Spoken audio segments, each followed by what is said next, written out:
자, 선거를 하루 앞둔 오늘, 자, 핫삼의 두 번째 변수는 김어준 씨의 뉴스공장 방송인데, 김어준 씨가 어제죠, 선거를 이틀 앞두고, 이 90분간 TBS의 라디오 뉴스공장 오세훈 박형준 후보의 의혹을 상당 시간을 할애해서 일방적으로 편향된 방송을 했다라는 논란이 일고 있습니다. 익명의 제보자 5명이 연달아 출연을 합니다. 어제 하루에 90분간. 생태땅 식당 사장 그리고 아드님 조금 전에 우리 얘기 들었죠. 그리고 박형준 측의 성추문 거짓 폭로 교사 의혹 허위 폭로 당사자 CD LCT 분양 담당자 이 총 5명이 90분간 출연을 해서 오세훈 박형준 후보에게 불리한 증언들을 인터뷰를 합니다. 어제 김어준 씨의 90분간 방송에서 야당 측의 해명은 많이 반영되지 않았다라는 논란이 지금 현재 일고 있습니다. 자, 문제는 김어준 씨의 인터뷰 내용이 여당의 공세로 활용된다라는 부분에서 야당은 의심을 하고 있습니다. 이낙연 선거대책위원장의 발언 보면 오 후보 내곡동탕 스캔들 관련 결정적 증언이 또 나왔다. 김어준 씨 방송 얘기죠. 박 후보의 부동산 욕심, 물란한 공직관, 인륜 위태롭게 하는 그분의 생각에 두려움이 생길 정도다. 김어준 씨 방송 이후에 이낙연 전 대표의 발언이 이 같은 발언으로 이어지고 있는 상황입니다. 자, 요 문제도 지금 양 후보를 대신해서 오늘 나온 두 분의 패널들께 또 한번 여쭙을 수밖에 없는데, 자, 일단 야당에서 김명민 비대위원님 어제 김어준 씨의 방송 어떻게 생각하십니까? 많은 시청자분들께서 다 지켜보셨을 거라 생각합니다.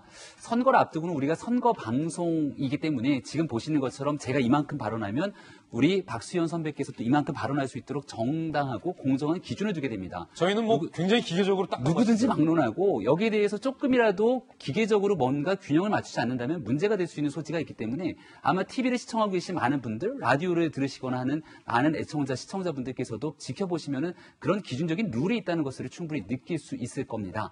그런데 이 김어준의 뉴스공장 같은 프로를 보게 되면 이게 과연 서울 시민들의 혈세로 운영되고 있는 공영방송이 맞는가? 이 눈과 귀를 의심하게 할 정도의 편파적인 내용들이 줄을 이루고 있죠.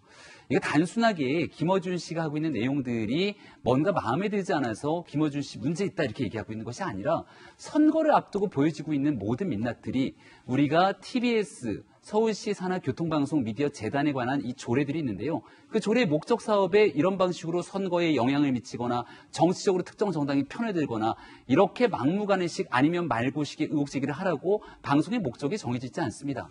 교통방송이 가지고 있는 공정한 목적을 가지고 진행해야 되는데 마지막 선거 순간까지 이렇게 TBS의 기본적인 정신들을 완전히 훼손하고 있는 방송을 지켜보시면서 4월 7일 보궐선거 이후에 과연 교통방송은 어떻게 운영되고 변화되는 것이 맞는 것인가 많은 시민들께서 충분하게 느끼고 판단하고 새로운 변화에 기대를 가지실 거라고 생각합니다. 야당에서는 교통과 상관없는 정치 공작을 교통방송에서 일삼고 있다라고 지금 비판을 하고 있는데, 자, 박수현 대변인님, 어떻게 보십니까? 어제 방송에 대해서.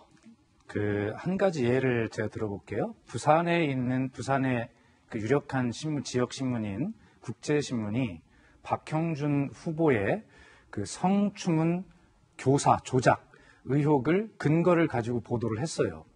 그런데 그렇게 중대한 문제를 지역의 유력지가 보도를 했는데 어떤 언론도 거기에 대해서 후속 기사를 쓴다거나 거기에 대해서 분석을 하거나 해석하고 취재하고 이런 것들을 하지 않았습니다. 그런 상황에서 김어준 씨는 뭐라고 하냐면 나라도 이 저널리즘에 입각해서 이런 것들에 대해서 균형 있게 나라도 이야기를 해야 되겠다라고 하는 그 나름의 균형입니다. 균형이다. 그렇습니다. 예. 그렇기 때문에 그리고 또 오늘 아침에 김어준 씨가 부산에 하태경 총괄선대 본부장을 출연을 시켜서 충분하게 또 이 이야기를 다 반박하게 했어요. 그렇기 때문에 어떤 지역의 언론이 보도한 근거를 갖고 보도한 후보와 관련된 아주 중대한 문제를 다른 언론이 보도하지 않는 것을 봐서 본인이 균형을 잡고 한다라고 하는 저널리즘의 본인은 의무라고 생각하고 있다고 저는 믿습니다. 또 다른 균형이다 이렇게 봐주시면 되고요. 그다음에 오늘 우리 대한민국의 가장 유력한 일간 중에 하나가 생태집과 관련해서 뭐라고 보도를 했냐면 11년 전인가 저 생태탕 집에서 누가 도박을 한 모양이죠. 그러니까 저 주인이 도박 방조 혐의로 벌금을 받았다나 또 이런 기사를 씁니다. 아니 그렇게 중요한 언론이 어떻게 저렇게 양심을 걸고 증언을 하는 사람들을 예를 들어 그걸 취재를 더 하고 하는 것은 안 하고 그것을 마치 무슨 도박을 방조한 그런 사람들처럼 그런 어떤 오히려 그거야말로 편향 아닙니까? 언론이 있다는 기능을 망각했다고 생각하는 거예요. 그런 측면에서 예. 김어준 씨가 비판을 받을 요소는 있지만 본인으로서는 저널리즘의 역할을 충실히 하고 있는 또 다른 균형이다. 저는 그렇게 생각합니다. 예. 와, 지금 두 분의 견해가 전혀 상반됩니다. 너무 편향됐다. 균형 잡힌 언론이다라는 평가가 상반된 그런 상황입니다. 시청자 여러분께서는 어떻게 생각하십니까? 자, 민주당의 황운하 의원은 이번 선거와 언론과의 관계에서 이렇게 얘기를 합니다. 이번 선거의 또 다른 의미는 언론과의 싸움이다. 이번 선거에서 지면 무도하고 광적인 언론의 손을 들어주는 것이다. 무도한 언론을 심판해야 한다. 그들의 야욕을 꺾어야 한다. 그들의 망상을 깨부셔야 한다.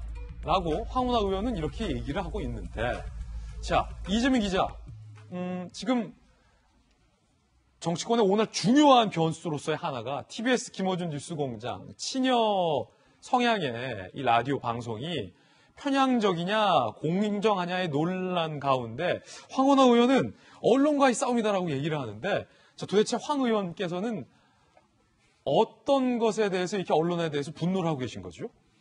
박수현 대변인 아까 말씀하신 것처럼 왜 박형준 전 후보 관련해서 그러니까 2012년도 당내 경선 과정에서 상대 후보의 성추문을 폭로하도록 교사했다 이런 이제 의혹이 제기됐는데 왜 보도하지 않느냐, 그것 자체를 보도한 것 자체가 저널리즘에 평가하셨는데, 글쎄요, 저널리즘이라는 걸 어떻게 보냐에 따라 다르겠지만 한편으론 만약 그것이 사실이 아니라면 그것을 보도하는 것 자체가 편향적인 거죠. 그런데 중요한 건 글쎄요, 물론 많은 언론들의 취재 능력을 문제삼을지 모르겠으나 그것이 사실인지 아닌지 사실 누구도 지금 알지 못한다는 겁니다. 그런 점에서 어제 김어준 씨의 뉴스공장의 방송에서는 그 증언을 폭로한 사람만이 나와서 발언을 했습니다. 과연 그것이 저널리즘의 공정성에 부합하느냐, 그건 이제 듣는 시청자로 맡겨져야겠지만, 전 이 문제의 본질 자체가 지금 TBS의, 그러니까 서울 시민들의 세금으로 상당수 운영비를 충당하는 TBS의 편향성 논란이 이번 서울시장 보궐선거에서 굉장히 중요한 이슈 중에 하나입니다. 그런데 그 또 핵심에 이제 김어준 씨의 뉴스 공장이 있고요. 그런데 TBS가 오히려 공정성을 찾으려고 이번 선거 과정에 노력하는 게 아니라 더 거꾸로 편향성 논란을 또 부추기고 있습니다. 이것이 무엇을 의미하는 거죠? 저는 오히려 이게 이번 선거 과정에서 나중에 결과가 어떻게 되고 나중에 또 TBS의 정상화라는 이름 속에서 어떤 식의 이제 조치가 있을지 모르겠으나 오히려 나중을 위해서 정치적 탄압이라는 어떤 시나리오를 쓰고 있는 게 아니라는 생각을 할 수 있는, 야당 입장에서 그렇게 느낄 수 있는 어떤 논란들을 더 가져오는 게 아닌가 하는 생각이 들고, 전 이것이 만약에 지금 TBS 문제 자체가 이번 선거에서 최종 쟁점이 됐다 그러면 저는 오히려 TBS가 그런 문제를 야기하지 않도록 노력하는 모습을 보이는 게 당연히 서울 시민들의 세금으로 운영되는, 세금이 상당수 투입돼서 운영되는 방송의 어떤 공정성의 노력이 아닌가, 저는 개인적으로 그렇게 보고 있습니다. 예, 이번 선거 방송에 임하는 지금 김어준 씨의 뉴스공장 내용의 편파성 논란 일고 있는데요. 여야의 시각이 이렇게 첨예하다 판단 여러분께서 해주시면 되는데, 김어준 씨의 방송과 관련해서 가장 크게 논란이 됐던 것이 다시 회자되고 있습니다. 바로 김어준 씨의 이 발언이었습니다. 기자회견문 읽어보면 할머니가 쓰신 게 아닌 건 명백해 보입니다. 예를 들면 소수 명망가에 의존하지 않고 이런 문장들이 있습니다. 정치권에서 등장하는 전형적인 단어예요. 소수 명망가. 누군가가 할머니에게 왜곡된 정보를 주고 이런 발언을 한 것이다. 자, 이른바 위안부 피해 할머니의 배우가 있는 거 아니냐라는 발언을 김어준 씨가 직접 제기한 바 있어서 크게 논란이 됐는데, 다시 제4.7 재보궐선거 방송을 앞두고 논란이 일고 있는 겁니다. 앞서서 김어준 씨는 이 TBS가 서울시 산하가 아니다라고 강하게 부인한 바 있는데요. 그래서 박성민 변호사님께 좀 질문 드릴 텐데, 자, 그래서 혈세가 지원이 됩니까, 안 됩니까? TBS가 방송 독립성을 이유로 지난해 2월에 재단으로 출범을 합니다. 그렇지만 그 이후에도 서울시로부터 상당 부분의 지원을 받고 있습니다. 2019년 기준으로 예산의 83%를 서울시에서 받아왔는데, 재단 출범 이후에도 전체 예산 70%가 넘는 금액을 서울시에서 여전히 지급받고 있습니다. 방송은 공공재이고 서울 시민의 세금이 투입되는 만큼 공영방송이라고 평가할 수 있을 것 같습니다. 자, 422억 원의 예산을 지원받는다라는 내용도 박 변호사님 통해서 팩트체크해 봤습니다. 판단은 여러분께서 해주시기 바라겠고요.